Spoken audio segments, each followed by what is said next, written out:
Hi everyone, एक बार पुनः स्वागत है आपका हमारे यूट्यूब चैनल पर। फ्रेंड्स, आज के वीडियो में हम लोग ईट का प्रयोग पढ़ेंगे और ईट का जितना भी प्रयोग है सभी पढ़ेंगे। तो आप पूरा वीडियो को देखिएगा, वीडियो को बीच में छोड़िएगा नहीं। देखिए, ईट का पहला प्रयोग है कि निर्जीव पदार्थों के साथ किया जाता है। जहाँ भी निर्जीव पदार्थ मिलेगा तो हम इसका प्रयोग करेंगे। ईट का मतलब होता है यह। ईट मीन्स होता है यह।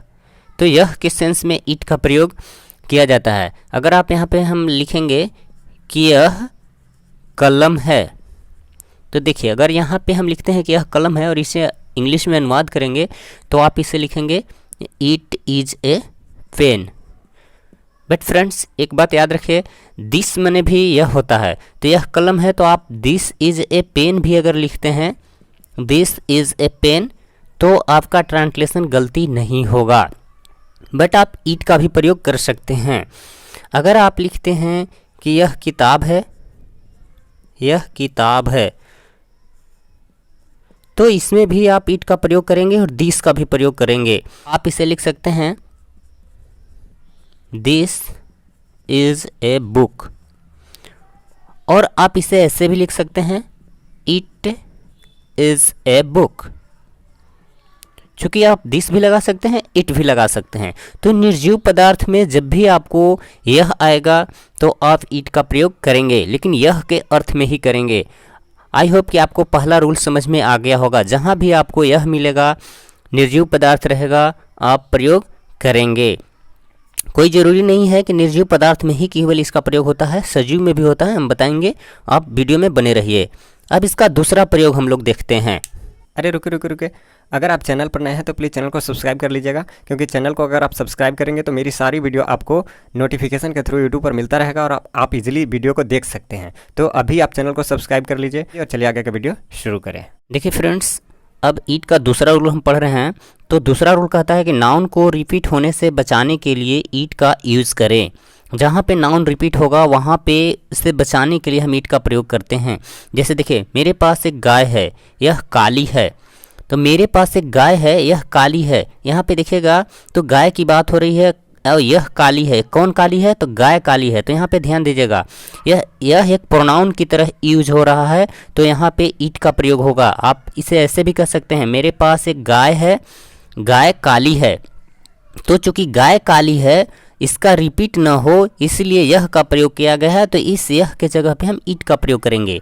यहाँ पे देखिए, यहाँ पे नॉन लिविंग थिंग था, निर्जीव था, और यहाँ पे सजीव है गाय, तब भी प्रयोग होगा। जैसे मेरे पास एक गाय है तो आप लिखेंगे आई हैव ए काऊ, और यह काली है तो आप इसका अंग्रेजी लिखेंगे it is black, it is black. आप इस तरीक़ा से लिख सकते हैं। तो नाउन जब भी रिपीट होता है तो रिपीटेशन से बचाने के लिए आप इट का प्रयोग कर सकते हैं, no doubt. Friends, next example है, यह एक घोड़ा है, यह उजला है। तो आप इसे इंग्लिश में बोलेंगे this is a horse, it is white. चूँकि यहाँ भी यह का प्रयोग हुआ है, यहाँ पर भी यह का प्रयोग हुआ है। घोड़ा को रिपीटेशन से बचाने के लिए यह का प्रयोग किया गया है। तो इस सेंस में आप ईट का प्रयोग कर सकते हैं।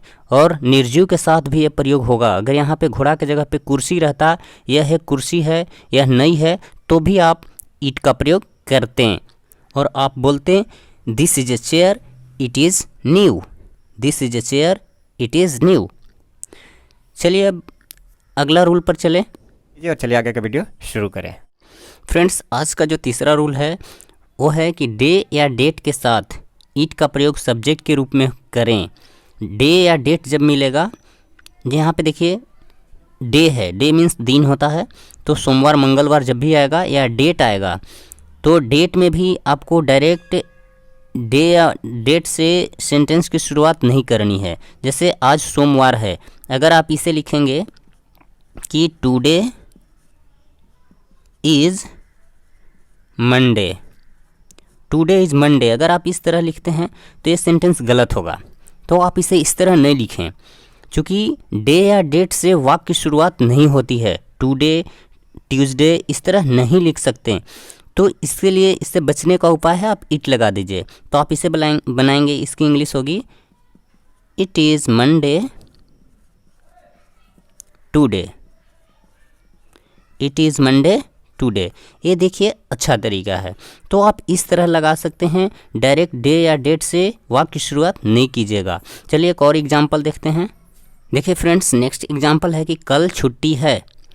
तो कल छुट्टी है तो आप इससे बोल सकते हैं इट इज़ हॉलीडे टुमोरो। क्योंकि कल छुट्टी है, हम नेक्स्ट डे की बात कर रहे हैं, फ्यूचर में है, तो आप टुमोरो लगाएंगे। आज मेरा जन्मदिन है, अगर आप इससे बोलेंगे इंग्लिश में तो आप इससे बोलेंगे it is my birthday today. अगर आप डायरेक्ट टुडे से बनाएंगे टुडे इज़ माई बर्थडे तो ये गलत हो जाएगा, इसलिए आप इट का प्रयोग कीजिएगा, क्योंकि डे डेट से वाक्य की शुरुआत नहीं होती है। फ्रेंड्स, अगर आप चैनल पर नए हैं तो चैनल को सब्सक्राइब कर लीजिएगा। फ्रेंड्स, मेरे एक स्टोर का लिंक डिस्क्रिप्शन में मिल जाएगा, जहां से आप शॉपिंग करेंगे तो आपको 100% अच्छा प्रोडक्ट मिलेगा। दिक्कत होने पर रिटर्न भी हो जाएगा, पैसा रिफंड भी हो जाएगा, तो आपको कोई दिक्कत नहीं होगा। आप खुद से भी बुक कर सकते हैं। हमारा व्हाट्सएप नंबर भी वहाँ मिलेगा, जहाँ से आप हमें SMS करके बुक करवा सकते हैं। चलिए अब चौथा रूल देखते हैं। फ्रेंड्स, ईट का फोर्थ रूल है कि ईट का प्रयोग सब्जेक्ट के रूप में होता है, लेकिन कब होता है? जब हो गए हैं ये मिलेगा आपको, या हो गए, हो चुके ऐसा मिलेगा, तब उसके अर्थ में आप ईट का प्रयोग करेंगे। एग्जाम्पल में हम लोग पढ़ेंगे। देखिए, समय हो चुका है या समय हो गया है, इसकी अंग्रेजी में आप हैज़ बीन का यूज करेंगे। समय हो चुका था या समय हो गया था, इसकी जब अंग्रेजी इस टाइप से अंग्रेजी मिलेगा तो आपको हैड बीन का प्रयोग करना है। प्रेजेंट में हैज़ बीन, पास्ट मिलेगा आपको था वाला, तो हैड बीन का प्रयोग करना है।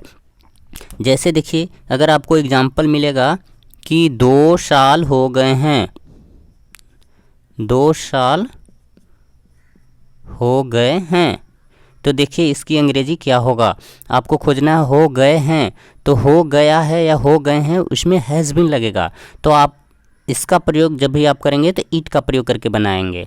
तो आप लिखेंगे it has been 2 years, it has been 2 years, 2 साल हो गए हैं। अगर आप इसी में मिलेगा आपको था वाला रहेगा तो आप हैड बीन लगा देंगे। चलिए एक और एग्जांपल लिखते हैं। कई दिन हो गए हैं, कई दिन हो गए हैं। चलिए है नहीं था ले लेते हैं, पास्ट का हम बनाते हैं। कई दिन हो गए थे, आप इसकी इंग्लिश लिखेंगे। चूँकि पास्ट का है तो इट लगाने के बाद आपको हैड लगाना है। इट हैड बीन, कई दिनों का होगा many days, it has been many days. तो इस तरह बना सकते हैं। चलिए कुछ और एग्जांपल लेते हैं। नेक्स्ट एग्जांपल है, मुझे आए हुए 4 दिन हो गए हैं। तो इसमें देखिए गए हैं प्रेजेंट का है तो हैज़ बीन हम लगाएंगे। इसे आप इंग्लिश में लिखेंगे it has been 4 days to me having come. देखिए नेक्स्ट एग्जांपल है, 4 सप्ताह हो गया था, ये पास्ट का है, तो अगर आपको पास्ट मिलेगा तो हैड बीन का यूज़ करना है और ईट का प्रयोग ज़रूरी है। चूँकि आप सब्जेक्ट के रूप में कर रहे हैं तो ईट लगाएंगे ही।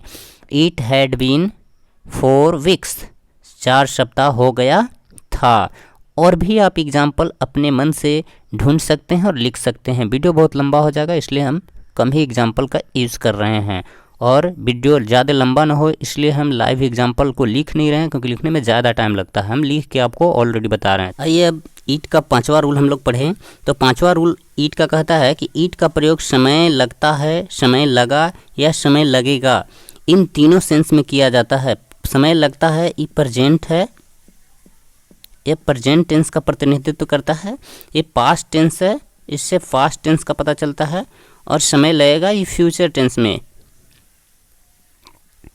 तो प्रेजेंट, पास्ट और फ्यूचर, इन तीनों टेंस में जब समय लगता है, समय लगा या समय लगेगा ऐसा आपको मिलेगा, तो आपको इट का प्रयोग करना है। चलिए एग्जाम्पल के थ्रू जानते हैं।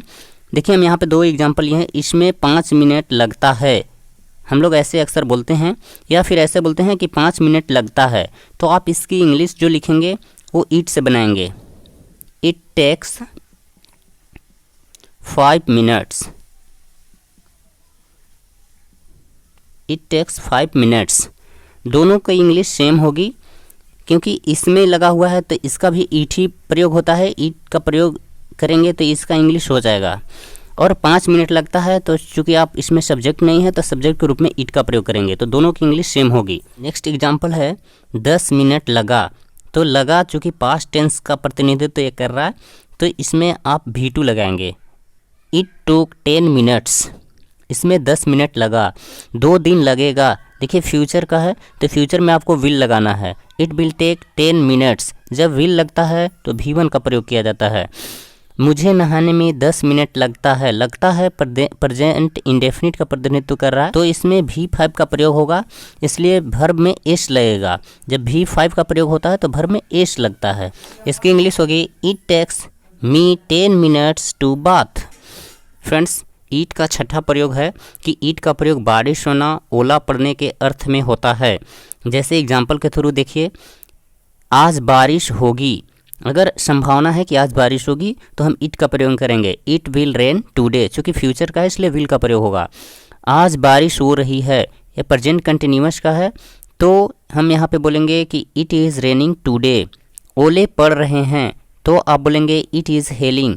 तो इन सारे सेंटेंस में जब भी बारिश होना, ओले पड़ने के अर्थ जब आएगा तो आपको इट का प्रयोग करना है। शुरू में बारिश की इंग्लिश या ओले की इंग्लिश नहीं लिखनी है। और आई होप आपको वीडियो अच्छा लगा होगा, तो सभी जगह शेयर कर दीजिएगा। और मेरे और भी चैनल है जिसका लिंक डिस्क्रिप्शन में मिल जाएगा, आप उन्हें भी आप विजिट कर सकते हैं। Thank you.